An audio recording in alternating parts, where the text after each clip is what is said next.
jika mana kamu dapat keredaan aku. Sekiranya kamu dapat redha aku, maka kamu tidak akan mendapat kemurkaan aku selama-lamanya. Allahu Akbar.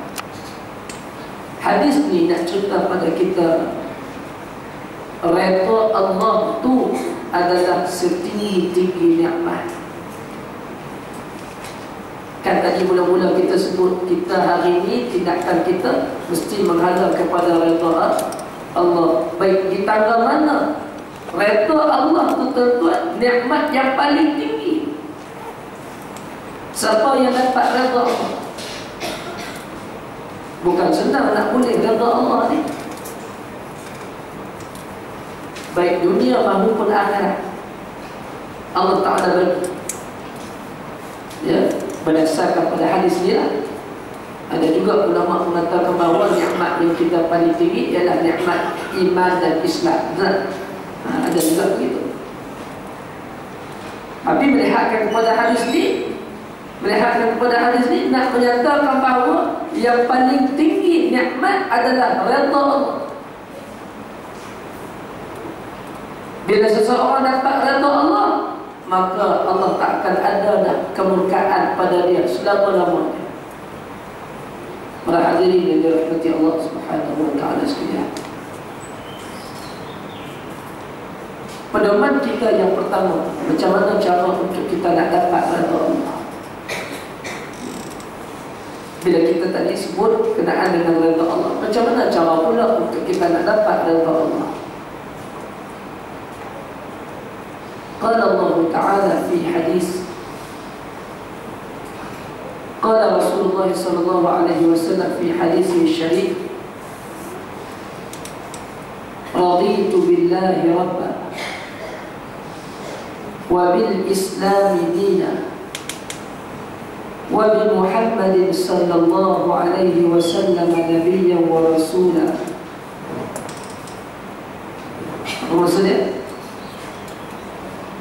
Raditu billahi rabba, ya Allah, aku redha engkau adalah Tuhanku. Hadis ni tuan-tuan, dan disebut man qalahunna dakhala al-jannah.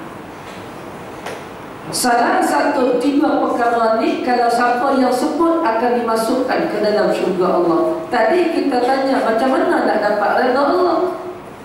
Maka nak dapat redha Allah berdasarkan hadis ni, mesti kita nak fikir dulu macam mana cara nak masuk syurga. Maka nak masuk syurga, Nabi kata sebut saja 3 benda ni. Raditu billahi rabba. Boleh ikut saya? Raditu billahi rabba wa bil islami dina wa bi Muhammad sallallahu alaihi wasallam nabiyyan wa rasulah.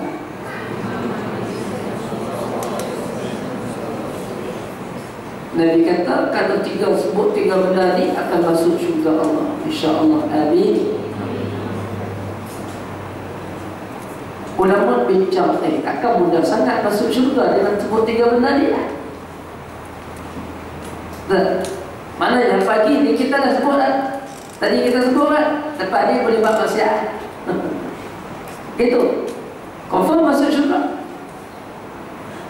Tidak. Maksudnya ulama bincang, sebab itu bila mana kita baca beberapa hadis-hadis dan juga kitab-kitab Quran dan sebagainya ni, mesti refer pada ulama. Apa maksud di sebalik? Kalau kita baca hadis tadi, seolah-olah sebut man qalahunna dakhala jannah. Siapa yang sebut 3 benda tu akan dimasukkan dalam syurga. Orang yang faham ayat ni saja, mungkin saja dia akan sesat.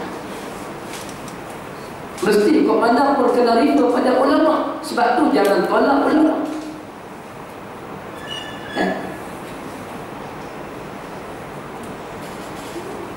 Ulama ni apa salah dia? Dia mari sembahyang, dia mari mengajar kita surau masjid, dia mari.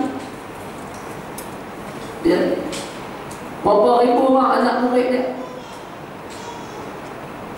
Dia hadir dia ke sini di tempat kita ni tuan-tuan. Dia hadir tu membawa keberkatan.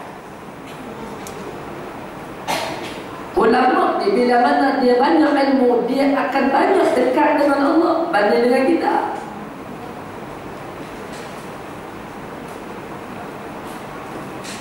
Tiba-tiba hari ni, dalam keadaan hari ni, seolah-olah kita ni agak macam masalah dari sudut pemikiran kita, tak mampu nak membezakan antara yang betul yang salah. Tok Guru tu ilmunya sangat hebat, tiba-tiba digam, tak boleh solat. Dia tak boleh. Tok kenal kan Syekh Nuruddin, kenal? Allahu Akbar. Bukan buat maksiat pun.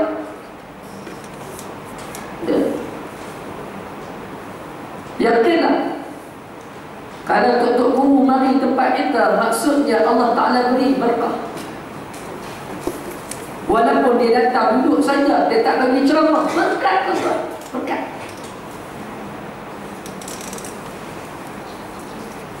Allahu Akbar. Yang ustaz ulama ni buat cerita, mengajar sana sini, disekat, tapi itu yang lelaki berpakaian wanita diberi kelulusan. Kan tak betul sebut? Betul.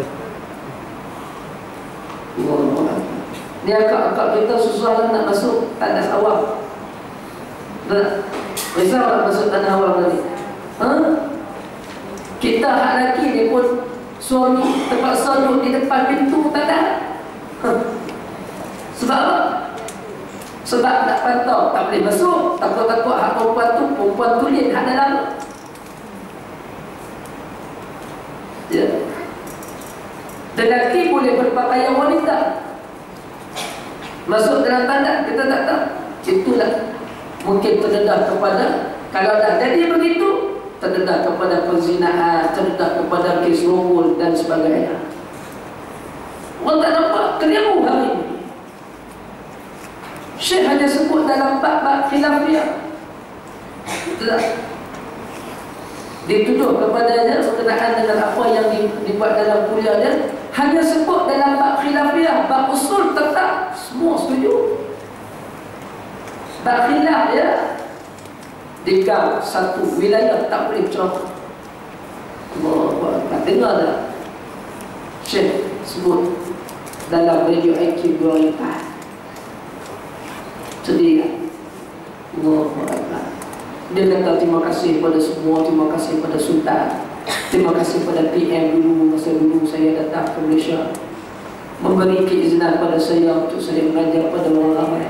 Dan hari ini saya minta maaf kalau ada salah silap daripada saya. Saya akan keluar daripada Malaysia.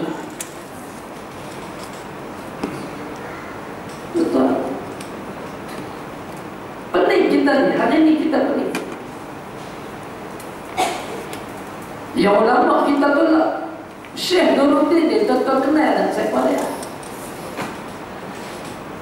Ustaz-ustaz hak balik daripada Mesir, daripada dulu sampai sekarang, boleh kata semua tu anak murid dia.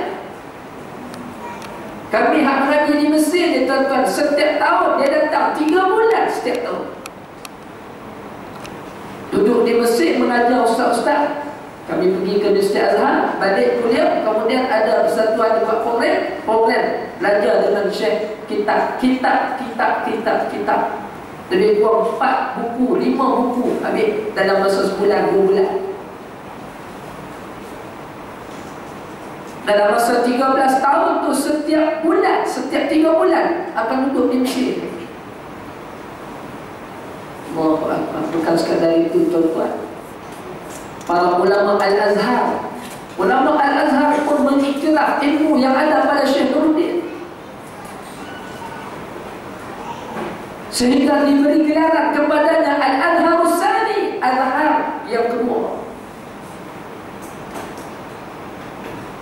Azhar yang kedua, nak ceritanya apa? Ilmu dia sangat hebat. Tiba-tiba hari ini dalam bab masalah khilaf saja kita dah tolak dia. Allahu Akbar.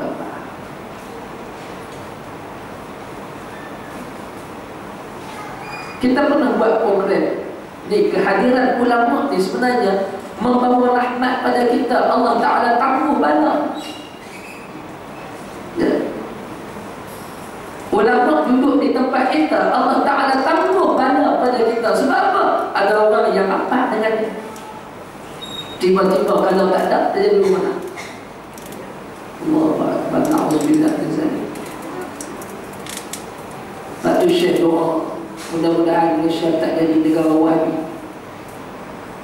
Syekh doa, mudah-mudahan negara tak jadi negara Syiah. Allahu Akbar. Saya pernah tahun 2009, masa tu saya tugas dengan Syekh Yahya di Perlis. Kita panggil seorang ulama daripada Yaman, Habib Abdullah Haddad, Alawi Haddad. Saya ingat betul nama dia. Pemegang keturunan Rasulullah sallallahu alaihi wasallam.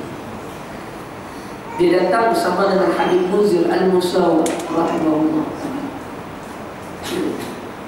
Cerita ni tahun 2009. Saya balik daripada Mesir 2 kali. Balik 2007, balik khidmat dengan Syekh Hussaini. Kemudian balik semula ke Mesir. 2009 balik semula khidmat juga dengan Syekh Hussaini. Waktu itu bila Habib datang, 2 orang Habib ni, Masya Allah, tabarakallah, kita ambil barakah. Memang di bumi Perlis dia tak pernah ada lagi. Adalah tutup guru yang 10-15 ni, tapi tak sebesar itu. Habib Abdullah ini, dia pemegang keturunan Rasulullah. Maksudnya siapa yang nak cari, yang dia kadang-kadang dia lupa keturunan dia, dia kena pergi jumpa.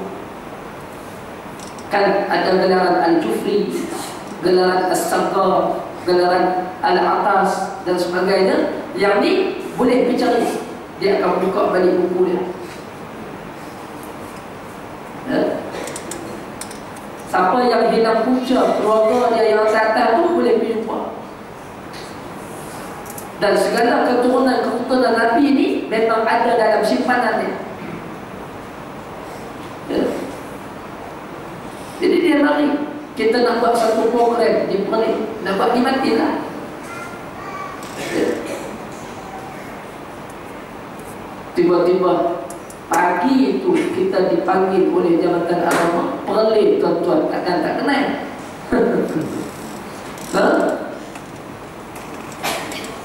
Dipanggil mengatakan tidak dibenarkan untuk laksanakan ceramah. Itu dia.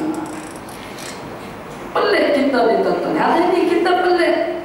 Kenapa kita nak kacau kuliah-kuliah agama yang dibuat oleh para ulama kita di Masjid Surau? Hak tu buat khilafiyah. Kenapa? Tu yang tengah-tengah malam tahun baru diadakan konsert yang tengah-tengah atas tu. Siapa duduk atas tu duduk gelek siapa? Ada dengar, kita dengar mufti keluar kenyataan haram laksanakan malam tahun baru. Ada? Tak ada. Nampak tak pening kita ni? Pening. Benda tu usul bab khilaf ke ataupun bab usul? Usul. Allahu Akbar. Ni hak kita cerita nak redha Allah.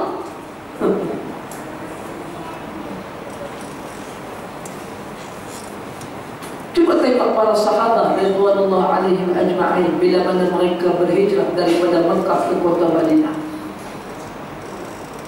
Nak menuntut redha Allah. Sebab itu disebut dalam satu ayat khusus kepada seorang sahabat. Wa minan nasi may yashri nafsahu ibtigha'a mardatillah. Tonton rujuk dalam surah Al-Baqarah ayat 217. 217 kan 207. Cuba tengok saya. Wa minan nasi may yashri nafsahu ibtigha'a mardatillah. Ada di antara hamba Allah yang dia ini menggadaikan dirinya untuk mendapat redha Allah. Ini khusus kepada seorang sahabat bila mana dia berhijrah daripada kota Mekah ke kota Madinah. Siapa nama dia? Suhaib Ar-Rumi. Suhaib Ar-Rumi tuan-tuan di antara bilioner di Makkah. Bilioner, orang yang berniaga untung. Sekali kita balik pada hadis tadi. Tuan-tuan ingatkan saya, takut saya lupa. Kadang-kadang pergi jauh-jauh tak boleh bincang.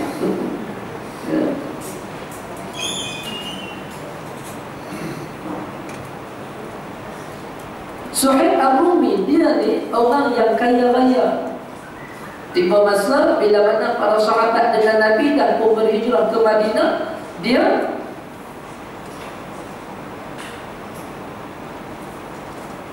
buat persiapan untuk pergi berhijrah ke Madinah. Dalam keadaan bila mana dia bertolak itu tuan-tuan, ada roblok tengah jalan. Ya.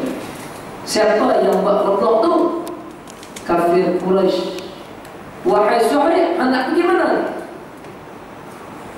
Semuanya aku nak pergi ke Madinah. Kamu nak bawa segala harta benda ni? Suhaib Ar-Rumi, dia bawa segala harta benda dia tuan-tuan. Orang kaya, dia bawa atas buku unta dan sebagainya, banyak ikut. Maka bila mana dia kata begitu, aku akan pergi ke Makkah, ke Madinah dengan membawa segala barang-barangku ini. Tak boleh. Kamu tidak dibenarkan untuk keluarkan harta ini keluar daripada Makkah. Sudah, ni orang kafir ni bukan ni jenis dia. Harta tu bukan hak dia, tapi dia mengaku boleh hak dia. Jadi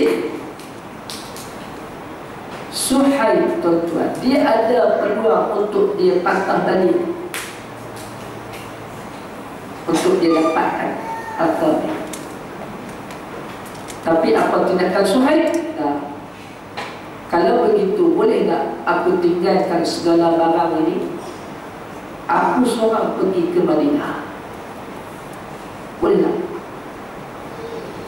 Dengar Suhaib kata begitu, cantik. Kamu boleh pergi, barang kamu tinggal dekat kami. Dia kelapa harta tuan-tuan, pokok ni. Ya. Akhirnya Suhaib Ar-Rumi berjalan pergi ke Madinah.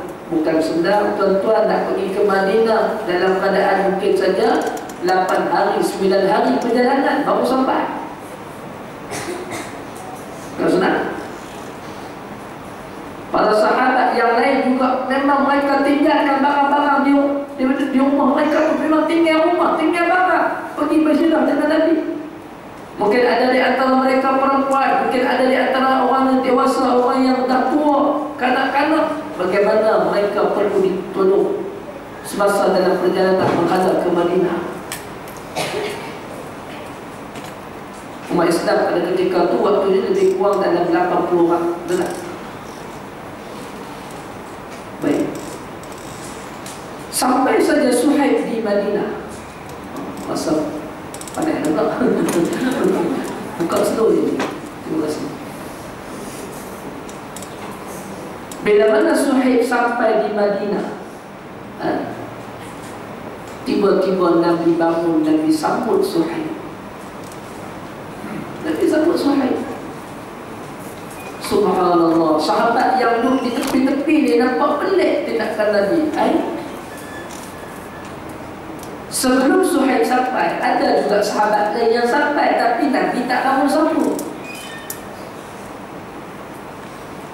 Ada sahabat lain yang sampai sebelum Suhaib, tapi Nabi tak bangun sambut. Ada sahabat bila kata, ni dah sampai dah, Nabi pun biasa. Tapi bila Suhaib sampai, Nabi bangun sambut. Bila Nabi bangun menunggu kepada Suhaib, menyambut Suhaib, kemudian Nabi kata lagi, Rubiha Suhaib, Rubiha Suhaib, untungnya kamu Suhaib, untung kamu. Apa yang berlaku ni? Sahabat-sahabat yang di sebelah ni semua pakat terpinga-pinga. Apa terjadi? Sebelum sahabat Suhaib itu sampai, mereka yang di tepi-tepi sahabat dengan Nabi ni, mereka semua pakat tanya-tanya, agak-agak hang Suhaib sampai tak? Yang sebelah kata tak sampai dah. Sebab apa? Sebab dia ada banyak harta dan sebagainya, takkan dia nak lari ikut kita. Itu telahan para sahabat. Tiba-tiba muncul Suhaib Ar-Rumi. Tengok pula Nabi pula tahu sambut. Tengok pula Nabi kata untungnya Suhaib.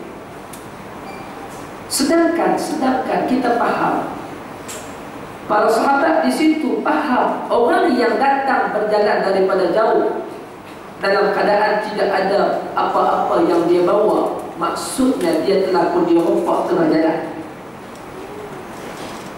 Sahabat masa itu memang rasa yakin Suhaib ni orang kaya. Tiba-tiba dia datang sedang sepinggan. Maksudnya apa? Suhaib dia kena rompak tengah jalan. Tiba-tiba Nabi kata, untungnya kamu Suhaib. Patutnya orang yang kaya, kemudian dia bawa barang dia dirompak oleh orang, rugi kau untung. Logik akal kita rugi lah. Patutnya Suhaib ni rugi. Tiba-tiba Nabi bangun, Nabi kata untungnya kamu Suhaib. Boleh bersama saya kisah yang panjang tadi ya. Untungnya kamu Suhaib. Sahabat ni 2-3 kali pelik. Dah duk rasa macam Suhaib tak sampai, tiba-tiba sampai. Yang kedua, tiba-tiba bila mana sampai, Nabi pula bangun sambut 2 kali pelik.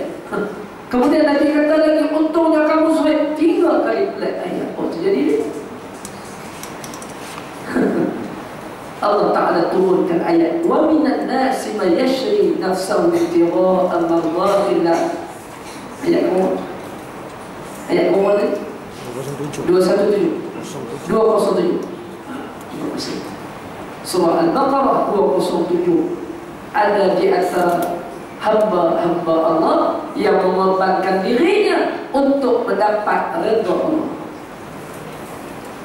Ayat ini tuan-tuan khusus ditujukan kepada Suhaib Ar-Rumi.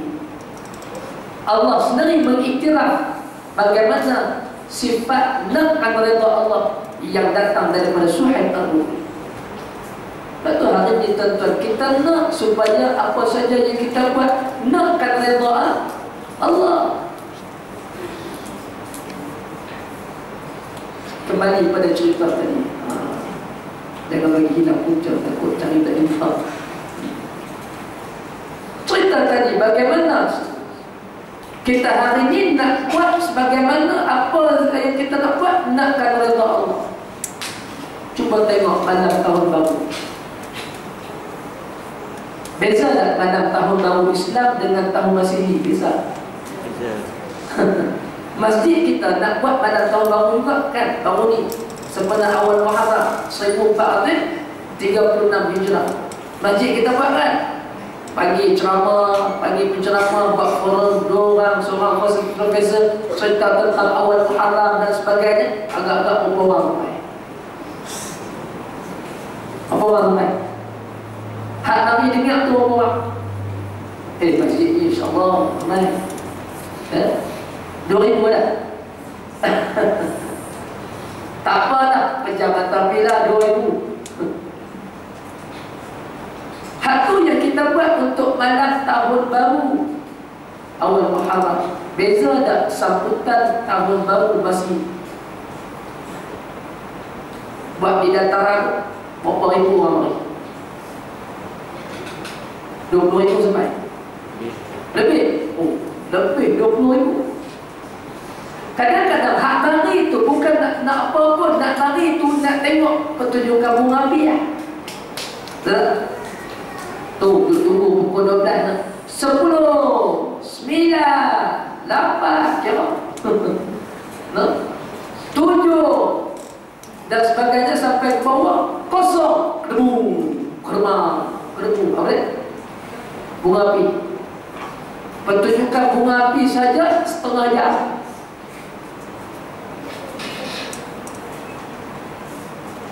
Baru ramai orang. Apa kata Masjid Al-Falah pada tahun depan? Masjid Al-Falah USJ pada tahun depan untuk sambutan tahun baru Islam buat pertunjukan bunga api setengah jam. Boleh?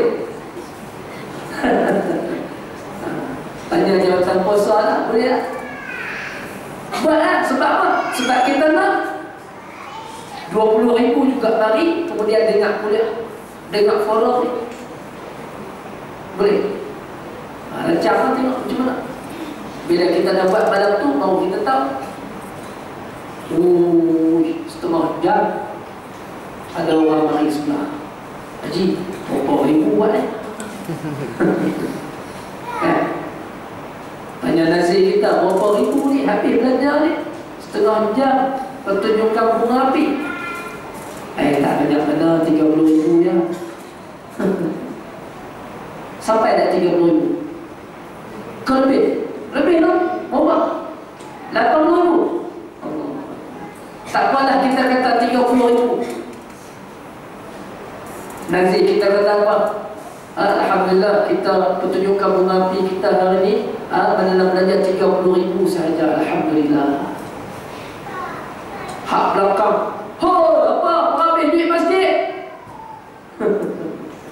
Tak. Orang kata habis duit masjid. Apa telah belajar banyak sangat 30,000 ni? Tu malam tahun baru Masihi tu. Orang duk pergi 20,000, 25,000 orang pergi semata-mata nak tengok pertunjukan bunga api. Bukan takat 30,000, lebih 80,000. Ada orang kuih kita, berapa ribu belajar ni? Ada? Ada orang kata, perhabis duit rakyat, ada orang kata. Ada? Nampak tak penting nak kita ni? Oh, masjid buat, kamu kata perhabis duit masjid. Kalau halim buat, tak kata pun perhabis duit rakyat. Kalau mana? Hak tu kalau kita cerita bab pertunjukan bunga api saja, tu atas petang tak cerita ni. Macam mana kita nak mengundang redha Allah? Mesti kemungkinan kita mengundang kemurkaan Allah.